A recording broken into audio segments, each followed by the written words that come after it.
All right, we're trying something a little new. I'm doing like a coffee and a video thing. I'm dying. I'm choking on my coffee. Like I was saying, we're doing something a little bit newer. I wanted to have a little bit more of a battle station feel because there's some challenges when it comes to recording videos outside. And today I'm going to be reacting to the release of Dr. Mark Hyman's brand new book, The Pegan Diet. Now, I ordered the book from a local bookstore, so it takes a little bit longer to get here than like your Amazons and stuff like that, but that's the choice that I make. I want to kind of go over what I think is going to be in the book because I think there's a few pillars that he began to build on in his previous book, and it's the first, I don't like to call it diet because that is, you know, that's insinuating that you're cutting stuff, or you're dieting. Like diet in this sense is just, you know, the food you eat every single day long term. It's not like a short term thing. And so last year in 2020, I essentially was doing the Pegan diet, if you will. And I'm gonna go over the pillars of that. This year I kind of switched to be more vegan just because I wanted to see if I could do it over the course of the year and see how my body feels while doing it. But I think the long-term sustainable diet that most people should be on is a form of the Pegan diet. Now I say a form of because every single body is different. Everybody is different, and you really do need an individualized approach to your health and your wellness. So I definitely recommend that you see some sort of functional nutrition who can take a look at your blood work, figure out what you do and do not need, and don't try and do like a one-size-fits-all sort of diet. But I think that the principles of the Pegan diet, for the most part, is probably the most well-rounded I've seen. And really in my head, it's just the one that makes the most sense. So let's dive into some of the pillars of what I think we can expect in the book. And then after I read the book, I'll definitely get back on here and do another video at a later date. So number one, I know this guy, I know what he stands for, I know what he talks about, and I can almost guarantee that somewhere, some chapter is gonna be all about staying away from sugar. Sugar is like the worst thing that's really ever happened to the human body. And I've said it before, but if it was a drug on the streets, it would be made illegal in like seconds. It's like so deadly over the long term of your body. So some things that I think that he'll talk about is just watching anything that's gonna spike your blood sugar or your insulin production, because that seems to be a pretty big theme in a lot of the work that he does. And when you look at the data, it makes sense. You want to try to avoid spiking your blood sugar as much as you possibly can. And just treating these things for what they truly are, which just is, they're desserts. They're a once in a while sort of thing. They're to be eaten sparingly. That's okay. It's when you have the everyday spike at 7 a.m. for breakfast, and then again later on in the afternoon, and then at an evening, and like that's where it becomes a problem when your entire day revolves around sugar. And think about it, whenever you don't eat sugar for an extended period of time, if you're so used to it, if you're like me or my wife, when we did a detox at the beginning of the year, my wife and I had headaches from lack of sugar. And so that just kind of goes to show you how bad sugar is that you're getting withdrawals a day after not having it. All right, most likely it's gonna be a lot about eating mostly plants, because that is a large portion of what the Pegan diet consists of. And if you think about it, Pegan means paleo and vegan mashed together. So of course, it's gonna be a big portion of that having to do with mostly plants, because what we're finding is that you can get a lot of the nutrients that you need just from plants alone. And when you're looking at the plants, like try and eat the rainbow. Every single color, you know, represents something that is valuable to you, and try to stay away from the starchy stuff. That doesn't mean you're eating potatoes, you know, 10 times a day. Stay away from the starchy stuff, and really 75% of your plate should be the non-starchy stuff. All right, the next principle I'm almost positive will be in there is something along the lines of not having too much fruit. I think when people say eat your fruits and vegetables, it should be really slanted towards the vegetables because of the fiber and the nutrients and things like that. Fruit should be more sparingly, and it's because you have a lot of natural sugar in fruits. And so he's gonna probably suggest that you stick to like low sugar fruit. So some examples are gonna be like berries, kiwis, watermelon, and stay away from things like grapes. My family is big into grapes, and it makes sense because they're little balls of sugar. So try to stay away from the grapes if you can, and just stick to the low sugar fruits. I mean, fruits are very important, but they're not as important as vegetables. That's kind of what the science is showing. All right, so there's for sure gonna be some portion about staying away from like antibiotics, hormones, GMO foods. It's gonna be about the ingredient list of when you go to buy stuff. If you can't pronounce it, or if it's not in your house as a spice or an ingredient, it's probably not something you should be eating. And so there'll be a big portion about that.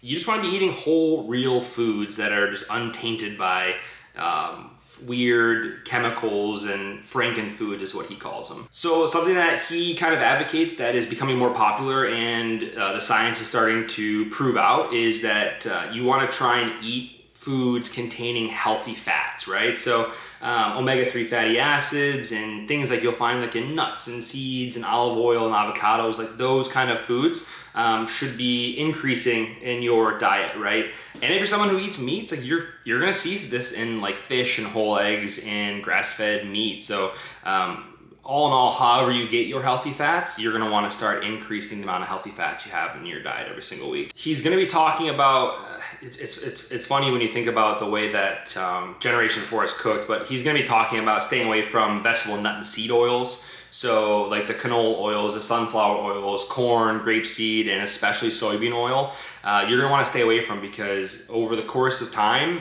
basically our diet has become 10% of these things. When you think about the animal feeds and the seeds and what gets planted and what gets grown, what gets subsidized, like almost, I mean, it's a massive amount of our diet comes from these specific oils. And so you're gonna wanna stay away from them because you get enough and they're not healthy to begin with. Next up, it's gonna talk about avoiding or limiting dairy. I think the last time I checked, it's like 40 or 45% of people in the United States have some sort of lactose intolerance, whether they realize it or not. And so dairy in a whole makes people uncomfortable. And so if you can avoid it or limit it, that's probably gonna be best for your diet. Now you might be one of the lucky people that can just pound gallons of milk and you're perfectly good to go. But when you start kind of looking into it, I just don't think that dairy is the most important part of your diet. It's definitely not 2-3 glasses a day worth like you might have been told growing up when you had all those posters that said milk builds strong bones, because that's kind of not even really that accurate. So if you can, try and find a way to limit the dairy. And that was when I made the switch this year. I took dairy out of my diet, and that was the biggest difference that I felt in my body, was just not having dairy. So I highly recommend, if you're considering it, to make that switch. So thinking of meat a little bit differently, like meat is not the star of the show on your plate. Like meat is a small little treat, right? If you have a plate full of meat and vegetables, vegetables should be like 75% of the plate, and then meat should be like 4 to 6 ounces. It should not be a 1 pound steak and a couple pieces of broccoli. Like you have to just kind of reframe your mind, because one of the biggest problems we have in society is that our meat consumption is so high, like way higher than it needs to be. And sure, yeah, I went vegan this year, but I also am a realist. I understand that a lot of people out there aren't gonna go vegan, and that's okay. You have to have your own journey. But what I think most people can agree on is limiting the amount of meat that you are eating. You don't need to be eating a ton of meat at every single sitting. Try and limit it to 4 to 6 ounces whenever you are eating meat. It should only be a couple times a week. And then everybody wins. Like we get a better earth and environment because there's less climate change issues because of the meat production, which is currently happening, and you get to still eat your meat. So kind of just think about that maybe as a trade-off. I'm not a big fish guy, but most likely you're gonna see something along the lines of eating sustainably raised or harvested low mercury fish, because not all fish are created equal either, right? So some things that are gonna be low mercury and low toxin is gonna be like sardines, herring, anchovies, and then wild caught salmon. If you're like a fish person, or if you're what is that word? If you're a seafood lover, what am I thinking? I don't know, it's 7 in the morning. I gotta finish my coffee. All right, we're in the home stretch, folks. So next up, you wanna avoid gluten. Gluten is becoming a major problem because it damages your gut. And even though people might not be gluten sensitive, they don't show symptoms of that. Your gut is still affected every time you put in gluten. So you want to kind of sparingly eat a lot of the pastas and the breads and things like that. Again, just view it as like a treat and not a staple of your diet, and your body will thank you for it. So when it comes to like beans and things like that, you want to eat beans pretty sparingly. Lentils are actually the best, as what he says.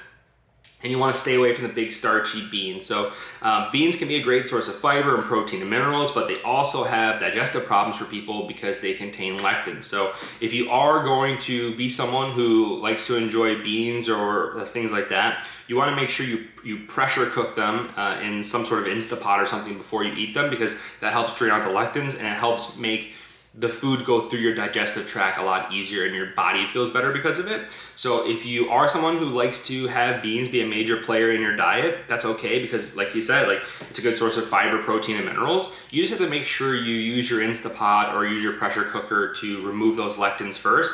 It takes 20-30 minutes, but if that's what it takes to keep your body, you know, at peak form, if you will, it's definitely worth it. And then lastly, like what I said before, you want to get tested to have a personalized approach. I think too many times we look for one size fit all sort of results. You're looking for that silver bullet, what's the diet that's going to make me lose 30-40 pounds and give me a six-pack? I just want that. And the truth is, that's not going to work for everybody long term. You all have different types of blood. You all have different genetics. You all have different body types. Some people need forms of keto diet. Some people need more of a Mediterranean diet. Some people need a paleo diet or a vegan diet or a Pegan diet. Like, you all need different things.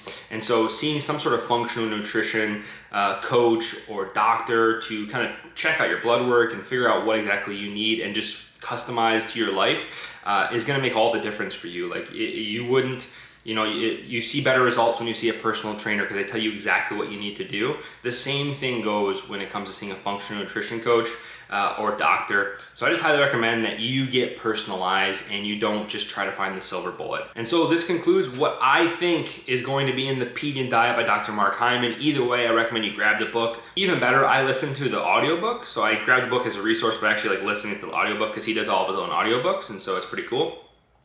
So whatever way you learn best, I recommend that you grab this book for sure. If you're interested, check out this minimalism challenge video that I did about the less is now challenge, or you can check out this food confusion video that I just did, which kind of lines up with a few of the pillars that we're talking about today. Either way, if this is the kind of content you enjoy, please subscribe, like, put on the notification, share with a friend, whatever you can to spread the word. We're just looking to grow the channel and grow together. Not a scientist or a doctor, just a normal guy on a quest to better himself.